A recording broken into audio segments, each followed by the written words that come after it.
रात को एक हल्की सी आवाज हवा को चीरते हुए आगे बढ़ती है। ना कोई देख सकता है और ना ही कोई सुन सकता है, फिर भी ये हवा में से गुजरती है। ये एक ऐसी फैंटम मशीन है जो दुनिया के सबसे मॉडर्न एयर डिफेंस सिस्टम को भी चकमा दे देती है। ये प्लेन ऐसे डेंजरस मिसाइल या बम्स ले जा सकता है जो पूरी दुनिया का नक्शा बदल दे। हर एक एयरक्राफ्ट की कीमत $2 बिलियन है और ये दुनिया का सबसे महंगा प्लेन है। लेकिन सवाल ये है, एक 50 मीटर चौड़ा जायंट प्लेन रडार से इनविजिबल कैसे हो सकता है? और ये प्लेन किसी साई-फाई मूवी से निकल कर आता हुआ क्यों लगता है? हेलो, मैं हूं अलियान और आज हम जानेंगे B-2 स्पिरिट के वो राज जो इसे बनाते हैं एक लेजेंडरी स्टील्थ बॉम्बर।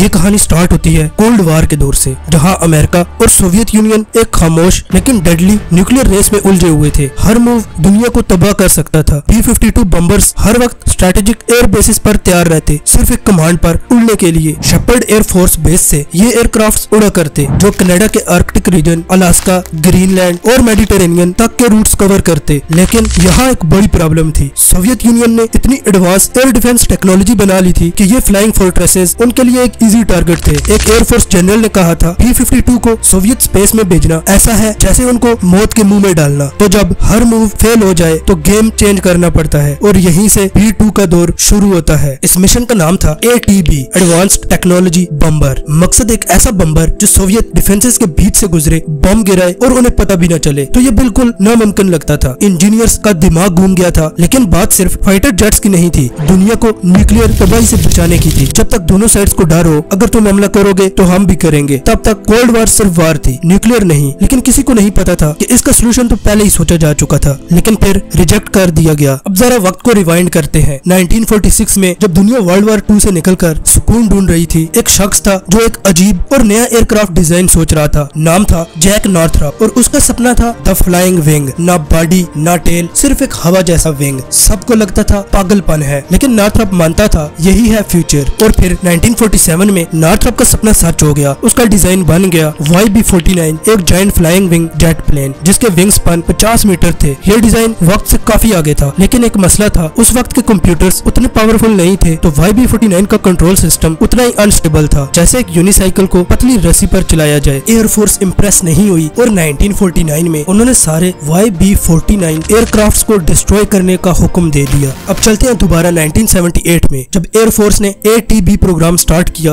वो चाहते थे कि एक ऐसा बम्बर जो दुनिया के सबसे ज्यादा प्रोटेक्टेड एयर स्पेस में भी बिना डिटेक्ट हुए घुस जाए। और इस बार कॉन्ट्रैक्ट जीता किसने? वही पुरानी कंपनी नॉर्थरॉप कॉर्पोरेशन। लेकिन इस बार उसके पास था डेकेड्स ऑफ एडवांस्ड टेक्नोलॉजी और गवर्नमेंट का दिया हुआ ब्लैंक चेक। अब नॉर्थरॉप तैयार था एक नामुमकिन को मुमकिन बनाने के लिए। लेकिन सवाल ये है, ये कैसे किया गया? 100 टन का एक ऐसा एयरक्राफ्ट जिसके विंग स्पैन पूरे फुटबॉल फील्ड जितने हों और जो रडार पे नजर भी ना आए। That's the real twist. बात हो रही है B-2 बम्बर की, एक साई-फाई स्टाइल डिजाइन जो असल में 1940s के जैक नॉर्थरॉप के फ्लाइंग विंग कॉन्सेप्ट का इवॉल्व्ड वर्जन है, जिसका हर कर्व हर एंगल किसी न किसी पर्पस के लिए है। B-2 एक सिंगल कंटिन्यूअस विंग है जिससे मिलते हैं दो मेजर फायदे। पहला, अल्ट्रा लो रडार विजिबिलिटी, दूसरा अनमैच्ड एरोडायनेमिक एफिशिएंसी। और ये एयरक्राफ्ट बिना थके दुनिया के दूसरे कोने तक जा सकते हैं। अब जरा नजर डालते हैं B-2 के उस राज पे जो इसे इनविजिबल बनाता है। असली जादू छुपा है इसकी स्किन में, एक top secret radar absorbent coating. ये रडार वेव्स को रिफ्लेक्ट नहीं करती बल्कि एब्जॉर्ब कर लेती हैं। समझ लो B-2 ने इनविजिबिलिटी क्लॉक पहना हुआ है और ये क्लॉक इतना सीक्रेट है कि अगर मैं इसका फार्मूला बता दूं तो शायद मैं खुद रडार से गायब कर दिया जाऊं। इसके कंस्ट्रक्शन पे देखो, स्मूथ पैनल्स, मिनिमम सीम्स, हर एज केयरफुली शेप की गई है ताकि रडार वेव्स बाउंस ना करें। समझ लो B-2 एक स्लीक स्पोर्ट्स कार है। सिर्फ फर्क इतना है कि ये स्पोर्ट्स कार वेयर हाउस जितनी बड़ी है और रडार से बचकर उड़ती है। लेकिन असली चैलेंज ये डिजाइन नहीं, उसका कंट्रोल है। फ्लाइंग विंग्स नेचुरली अनस्टेबल होते हैं, ना टेल ना वर्टिकल फिन, मतलब एयरक्राफ्ट या और पिच करता रहता है, मतलब left right up down move करता रहता है। लेकिन B-2 इसमें लगा है एक फ्लाई बाय वायर सिस्टम, एक ऐसा एडवांस्ड कंट्रोल सिस्टम जो हर सेकंड एयरक्राफ्ट के मूव्स एडजस्ट करता है। एक 100 टन का स्टील्थ बॉम्बर जो इतनी स्मूथली फ्लाई करता है जैसे हवा में स्लाइड हो रहा हो, और मैन्यूवर्स जो इस साइज के एयरक्राफ्ट के लिए इम्पॉसिबल होते हैं, और B-2 उन्हें आसानी से परफॉर्म करता है। सोचो तुम एक रडार ऑपरेटर हो और अचानक तुम्हारी स्क्रीन पे सब कुछ गायब हो जाए, तो समझ लो B-2 स्पिरिट एक्शन में आ गया है। इस बीच को पावर मिलती है है for general electric F118 GE 100 turbofan engine से। ये इंजन एयरक्राफ्ट के अंदर डीपली एम्बेडेड हैं और इनके इंटेक्स विंग के टॉप पे छुपाए गए हैं, क्योंकि अगर radar directly engine fan blade से टकरा जाए तो तुरंत पता चल जाता है कि यहाँ एक प्लेन है। इसीलिए इनका एग्जॉस्ट भी कूल करके वाइड एरिया में स्प्रेड किया जाता है ताकि इंफ्रारेड सिग्नेचर मिनिमाइज हो जाए। इसका air frame mostly carbon graphite composite material से बना होता है, लाइट वेट, स्ट्रॉन्ग और रडार के लिए लगभग इनविजिबल। एयरक्राफ्ट को अलग अलग सेक्शंस में बिल्ड किया गया था, फिर इतनी प्रिसिशन से असेंबल किया गया कि बिल्कुल स्विस वॉचमेकर जैसी एक्यूरेसी चाहिए थी। एक छोटी सी मिस अलाइनमेंट भी इसे स्टील्थ बम्बर से एक $multi-billion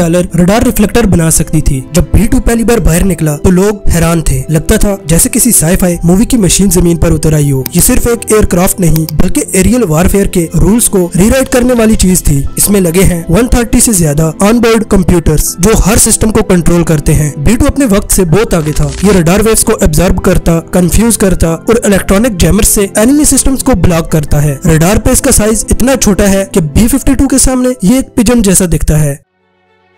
अब बात करते हैं B2 स्पिरिट की कैपेबिलिटीज और परफॉर्मेंस की। सबसे पहले बात करते हैं पेलोड की। B2 स्पिरिट 20 टन तक बम्स कैरी कर सकता है और सिर्फ आम बम्स नहीं, ये न्यूक्लियर बम्स भी ले जा सकता है। B2 8500 IB तक GPS गाइडेड बम्स ले जा सकता है और इतना ही नहीं, एक ही मिशन में ये 80 अलग अलग टारगेट्स को एक साथ हिट कर सकता है। और अगर थोड़ा ज्यादा धमाका चाहिए हो तो B2 डिप्लॉय कर सकता है GBU-57 मैसिव ऑर्डिनेंस पेनिट्रेटर। लेकिन ये सब सिर्फ शुरुआत है। रियल जॉ ड्रॉप मोमेंट आता है जब बात करते हैं B2 की रेंज की। एक ही फ्यूल टैंक के साथ ये 11,000 किलोमीटर से ज्यादा उड़ सकता है, यानी न्यूयॉर्क से मॉस्को तक बिना रुके फ्लाई करो और फिर भी थोड़ा फ्यूल बचा होगा ताकि एक दो चक्कर और लगाए जा सके। और अगर आप इसे मिड एयर रिफ्यूल कर दें तो फिर तो इसकी रेंज पूरी दुनिया बन जाती है। अब सवाल ये है, ठीक है दूर जाता है पर क्या ये तेज भी है? तो जवाब है 901 किलोमीटर पर आवर की क्रूजिंग स्पीड पे ये फ्लाई करता है। फाइटर जेट्स के मुकाबले में स्लो जरूर है, लेकिन B2 का काम साइलेंस है। ये शोर मचा कर नहीं, चुपके से काम करता है और ये 50,000 फीट तक उड़ सकता है, यानी माउंट एवरेस्ट का डबल हाइट। ऑपरेटर भी सिर्फ 2 लोग, एक पायलट और एक मिशन कमांडर। लेकिन इनका काम सिर्फ फ्लाई करना नहीं होता बल्कि एयरक्राफ्ट के अंदर भरे हुए हाई टेक एवियोनिक्स और मिशन सिस्टम्स को भी मैनेज करना है। और अगर कभी GPS फेल हो जाए तो B2 स्टार्स देखकर डायरेक्शन निकाल लेता है। B2 हर सीजन हर वक्त ऑपरेट कर सकता है, डे हो या नाइट, बारिश हो या तूफान। इसका एडवांस्ड रडार सिस्टम जो काफी कंट्रोवर्शियल भी रहा है, एयरक्राफ्ट को टेरेन मैपिंग और टेरेन अवॉइडेंस जैसे मैन्यूवर्स ऑटोमेटिकली करने देता है।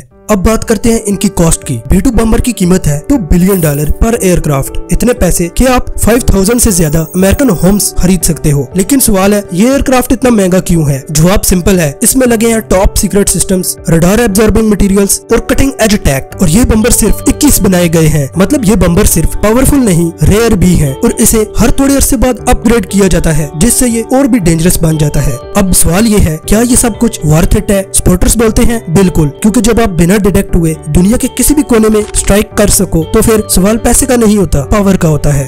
तो इसी के साथ वीडियो को एंड करते हैं। मिलते हैं अपनी अगली वीडियो में। अल्लाह हाफिज।